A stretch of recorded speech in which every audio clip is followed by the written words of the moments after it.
Hey everybody! Today's video I'm going to be doing my top 10 pick of books that especially inspire me or books that I enjoy. I feel like a lot of things authors usually want to connect on is new book recommendations. Maybe it's stuff you know really well, maybe it's stuff you've never heard of, you know? Always worth getting new ideas. Right now my puppy is on the bed eating a book, but luckily it's not one of my top 10, so as long as you don't do too much damage, you just... that's a screenwriting book, so she can eat that one. Okay, so top 10. I have some of them here, so you can have, you know, visuals. I'm also kind of doing authors, not books per se. So sometimes I might be, you know, one author with 5 books that I love, so I can't narrow it down to 10. I'll probably have to do more than one of these videos anyway. First off, this is The Reb and the Redcoats by Constance Savory.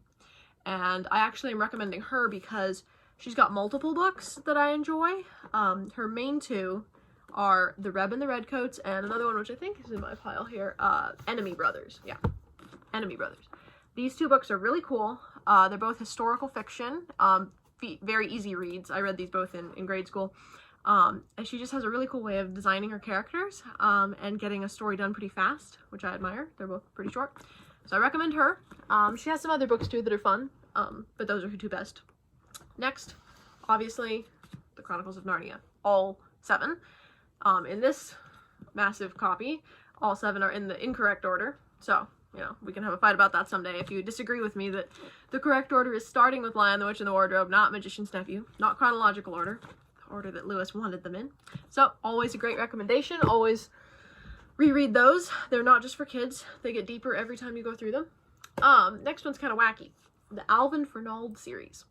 These are books that hardly anyone's heard of. They were written in the 60s, and it's kind of like a Hardy Boys, Nancy Drew concept about a kid who's very intelligent and gets in lots of trouble with his magnificent brain. So it's like a sitcom style, very, very easy read, but I find them entertaining. I am definitely not ashamed to just enjoy kid literature. I don't need like the ego trip of, you know, it has to be like brainy. So if I enjoy it, I love it. And there's a ton of these Alvin books. They're all really good. Some of them are kind of historical. I think the author was into the Civil War, so a lot of them have like, you know, buried treasure from the Civil War kind of themes woven into them. And they're really fun. So look those up. Next, The Bronze Bow by Elizabeth George Spear. I find she's a really cool author to study if you're like me and you have trouble being concise in your writing. She can get a massive plot condensed into a pretty short book, and she can get so much information into one adjective. I really reread her books very faithfully to kind of study that style. So if you're looking for efficiency, she's good. She wrote The Bronze Bow, The Witch of Blackbird Pond, which is also really good. I don't find it as action-y as Bronze Bow, so it's second on my list. Oh, did you knock the book off the bed? And The Calico Captive, The Sign of the Beaver. She has some other historical fiction, but she's just a fun author to study. Getting down to the good ones now. This is Percy Wynne by Father Finn. So Francis Finn was a very famous author from the late, late like 1890s and early 1900s. He wrote a lot of books, but his most famous trilogy is called the Tom Playfair trilogy. This is actually book 2 of that. I can't find where I put Tom Playfair, the first book. So if you're okay with handling something that's written as if it's from the 1890s, because it was, these are amazing adventure stories. It's about boys at school in Kansas and the crazy adventures that they have. I know a lot of boys who, you know, modern as they are, really latched onto and related to these books and enjoyed them. Sometimes the slang and the lingo is kind of old, but if you're into, like, discovering what, you know, that kind of lifestyle was like, these are really fun books. And not only that famous trilogy, but if you look up Father Finn, all his books are worth a read. They're all amazing. And, you know, short, quick, easy reads if you're okay with the style. Mostly you're going to find either reprints, and sometimes they're kind of poor quality, or you're going to need to buy an original. So this was printed, you know, in the 1890s. So this is old, but good condition. You know, you can usually find them around, like on eBay or something, or a reprint, although sometimes those are a little bit weird. Last but not least, Lord of the Rings. Please read these books. They're they will change your life. I have Return of the King here because I don't know anyone who could read Return of the King and not put it down a little bit different person, a little better person, much better person, in fact. I'm not even going to go into that right now because I don't want this video to be 45 minutes long, but Lord of the Rings is a book that you're never gonna be able to match for whatever reason, whatever it means to you. Go give it another try. It is not too descriptive.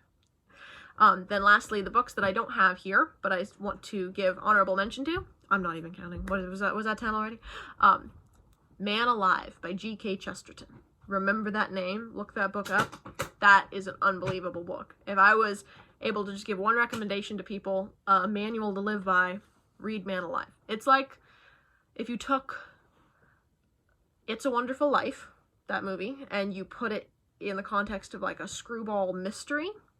It's a great book. You just should go read it. That's another one that I feel like can really change your life.